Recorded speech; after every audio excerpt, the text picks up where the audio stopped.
बिस्मिल्लाहिर्रहमानिर्रहीम। अस्सलाम वालेकुम। मैं हूँ मूसा और आप देख रहे हैं Asra express YouTube and Facebook channel. आज की कहानी का उन्वान है इबादत की तौफीक। तो शुरू करते हैं। बनी इसराइल में एक बहुत ही आबिद शख्स हुआ करता था जिसने अपने बीवी बच्चों को छोड़कर रहबानियत इख्तियार कर ली और समंदर में एक चट्टान पर छप्पर बनाकर अल्लाह की इबादत में मसरूफ़ हो गया। शरीयत मुहम्मदी सल्लल्लाहु अलैहि वसल्लम में रहबानियत इख्तियार करना जायज़ नहीं, लेकिन साबका उम्मतों में ये जायज़ था। अल्लाह ताला ने उसके खाने पीने के लिए उस चट्टान पर यह इंतज़ाम किया कि वहाँ मीठे पानी का एक चश्मा निकल आया जिससे उसे ठंडा पानी मिलने लगा। इसके साथ साथ वहीं अनार का एक दरख्त भी अल्लाह ने अपने फजल से उगा दिया जिससे बड़े बड़े अनार उसको मिलने लगे। वो रोज़ाना एक अनार खाता और एक गिलास पानी पी लेता और सारा दिन और सारी रात फिर इबादत में मशगूल रहता। उस शख्स ने तकरीबन 500 साल का अरसा इसी तरह इबादत में गुजार दिया। जब उसके इंतकाल का वक्त आया तो उसने अल्लाह ताला से दुआ मांगी कि ए अल्लाह, मेरी सारी ज़िंदगी तेरी इबादत में ही गुजरी है, अब मेरा आखिरी वक्त आ पहुंचा है। मेरी ख्वाहिश है कि जब मेरी मौत आए तो मैं सजदे की हालत में हूँ और मेरे बदन को तू ता क़यामत महफूज रखना, ताकि जब मैं क़यामत के दिन उठाया जाऊँ तो सजदे की हालत में ही उठूँ। अल्लाह रब्बुल इज़्ज़त ने ये दुआ भी कबूल कर ली और सजदे ही की हालत में उसका इंतकाल हुआ। हजूर अकरम सल्लल्लाहु अलैहि वसल्लम ने इरशाद फरमाया कि आज तक उसका जिस्म सजदे की हालत में ही मौजूद है और उसके गिर्द उसकी हिफाजत के लिए अल्लाह ताला ने घने दरख्त पैदा कर दिए हैं। लोग उस जगह जाते हुए घबराते हैं। अगर लोगों की रसाई उस मकाम तक हो जाती तो वो मकाम पूजा पाठ का मरकज़ बन जाता। अल्लाह ताला ने वहाँ बड़े बड़े और घने घने दरख्त उगाकर लोगों के दिलों में उस जगह की हैबत पैदा कर दी ताकि लोग शिर्क में मुब्तला न हो सकें। नबी करीम सल्लल्लाहु अलैहि वसल्लम ने फरमाया कि मरने के बाद बारगाहे इलाही में जब उसकी पेशी हुई तो अल्लाह ताला ने इरशाद फरमाया, मेरे बंदे, मैंने अपने फजलो करम से तुझे बख्श दिया है। और साथ ही मलाइका को हुक्म दिया कि मेरे इस बंदे का नाम जन्नत के आला मकाम में लिख दो। इस आबिद के दिल में ख्याल पैदा हुआ कि मैंने 500 साल तक इबादत की, हत्ता के बीवी बच्चों को भी छोड़ दिया और सारी दुनिया से बेनियाज होकर समंदर की चट्टान पर जाकर बैठ गया और दिन रात अल्लाह की इबादत में मसरूफ़ रहा। और आज अल्लाह ताला फरमाते हैं कि मैंने तुझे अपने फजल से बख्श दिया, तो मेरी वो इबादत कहाँ गई? कम अज़ कम मेरी दिलजोई के लिए यही कह देते कि तेरी नमाज़ों, तेरे रोज़ों और तेरे ज़िक्र और फ़िक्र की बदौलत तुझे बख्श दिया।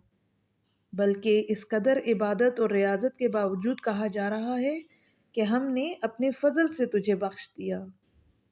गोया मेरी सारी इबादत बेकार गई। अल्लाह रब्बुल इज़्ज़त जो दिलों में पैदा होने वाले ख़यालात को भी जानता है, उसने फ़रिश्तों को हुक्म दिया कि बजाय जन्नत की तरफ ले जाने के इसे जहन्नुम की तरफ ले जाओ, लेकिन इसे जहन्नुम में दाखिल मत करना, बल्कि जहन्नुम से 500 मील के फासले पर रखो, जहाँ पर उसको जहन्नुम की आग की तपिश महसूस होती रहे। फ़रिश्तों ने हुक्म की तामील करते हुए उसे वहाँ ही पहुँचा दिया। एकदम जो इसे जहन्नम की तपिश महसूस हुई तो बिलबिला उठा और प्यास प्यास पुकारना शुरू कर दिया। जहन्नम से इतनी दूरी के बावजूद इसे ऐसी प्यास लगी कि पूरा जिस्म खुश्क कांटा बन गया। इसी इसना में एक हाथ नमूदार हुआ जिसमें ठंडे पानी का एक कटोरा था। ये आबिद दौड़ा कि ए अल्लाह के बंदे, मुझे पानी पिलाना, प्यास की शिद्दत ने मुझे बेहाल कर दिया है। اچانک ہی وہ ہاتھ پیچھے ہٹ گیا اور آواز آئی کہ یہ پانی تو تجھے مل جائے گا، مگر اس کی قیمت دینی پڑے گی۔ عابد نے کہا، کیا قیمت ہے؟ جواب ملا، 500 سال کی عبادت۔ عابد نے کہا کہ پھر مجھے پانی پلا دو، میرے پاس 500 سال کی عبادت ہے اور بڑی خالص عبادت ہے، اس میں کسی قسم کا نفاق شامل نہیں ہے، اور اپنی عبادت دے کر ایک کٹورا پانی حاصل کر لیا۔ جب پینے کے بعد کچھ جان میں جان آئی تو اللہ رب العزت نے فرشتوں سے کہا، اس کو واپس لے جاؤ۔ فرشتوں نے اسے پھر اللہ کے دربار میں پیش کر دیا۔ اللہ رب العزت نے فرمایا، اے میرے بندے، اب 500 سال کی عبادت تو نے پانی کے ایک کٹورے کے بدلے میں دے دی، لیکن دنیا میں تو 500 سال تک جو چشمے کا ٹھنڈا پانی پیتا رہا اس کا حساب دے۔ سمندر کی چٹان پر میں نے تیرے لیے انار کا جو درخت لگایا تھا اور تو 500 سال تک اس کا پھل کھاتا رہا، اس کا حساب دے۔ تو نے دنیا میں میری پیدا کردہ ہوا کے جتنے سانس لیے ان کا حساب دے۔ ان کے بدلے میں تیرے پاس کتنی عبادت ہے۔ ہم نے تجھے صحت دی، دیکھنے کو آنکھیں دیں، سننے کو کان دیے، بولنے کو زبان دی، اس کے علاوہ ان گنت نعمتیں میں نے تجھے عطا کیں۔ ان تمام نعمتوں کے بدلے میں کتنی نمازیں، کتنے روزے، کتنے نوافل لے کر آیا ہے۔ تو نے 500 سال تک اگر عبادت کی ہے تو اس عبادت کے لیے میں نے ہی تجھے طاقت اور ہمت عطا کی تھی۔ اس طاقت کے بدلے میں کتنی عبادت ہے آج تیرے پاس؟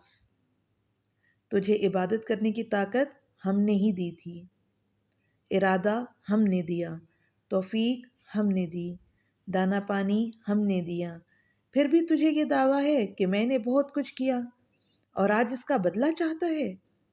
ارے تو نے جو کچھ کیا وہ تو سب ہماری ہی مہربانی سے کیا۔ بتا تو نے اپنی طرف سے کیا کیا؟ اگر کچھ ہے تیرے پاس تو پیش کر۔ یہ سب سن کر عابد تو لرز اٹھا اور بارگاہ الہی میں عرض کیا، یا اللہ، میں بے شک نجات آپ کے فضل سے ہوتی ہے، کسی کے عمل سے نہیں ہوتی۔ عمل کی تو یہ قدر و قیمت ہے، 500 سال کی عبادت کرے اور بس ایک کٹورا پانی پی لے۔ اس واقعے میں یہ نصیحت پوشیدہ ہے کہ انسان کو اپنی عبادت اور ریاضت پر مغرور نہیں ہونا چاہیے۔ اگر انسان کسی قدر عبادت کر لیتا ہے تو اسے اپنے کمال نہ سمجھے، بلکہ اللہ تعالیٰ کا فضل و کرم سمجھے کہ اس نے ہی اسے اپنے دربار میں آنے کی توفیق عطا کی ہے۔ آپ نے دیکھا کہ 500 سال کی عبادت دھری کی دھری رہ گئی اور نجات کا ذریعہ صرف اور صرف اللہ کا فضل قرار پایا ہے۔ اللہ کے فضل کی علامت انسان کا نیک عمل ہے۔ نیک اعمال اس حقیقت کو ظاہر کرتے ہیں کہ اس شخص پر اللہ کا کتنا فضل ہے، ورنہ اسے ہماری عبادت کی ضرورت نہیں۔ عبادت ہم اپنی بہتری کے لیے کرتے ہیں اور بے شک اللہ بے نیاز ہے۔ آپ کو ہماری ویڈیو کیسی لگی؟ کمنٹ کر کے ضرور بتائیں۔ اگر آپ ایسی ہی اسلامک اور موٹیویشنل ویڈیوز دیکھنا چاہتے ہیں تو ہمارے چینل کو سبسکرائب کر دیں اور ساتھ ہی گھنٹی کے نشان کو دبا دیں تاکہ آئندہ آنے والی ویڈیوز آپ تک پہنچ سکیں۔ شکریہ۔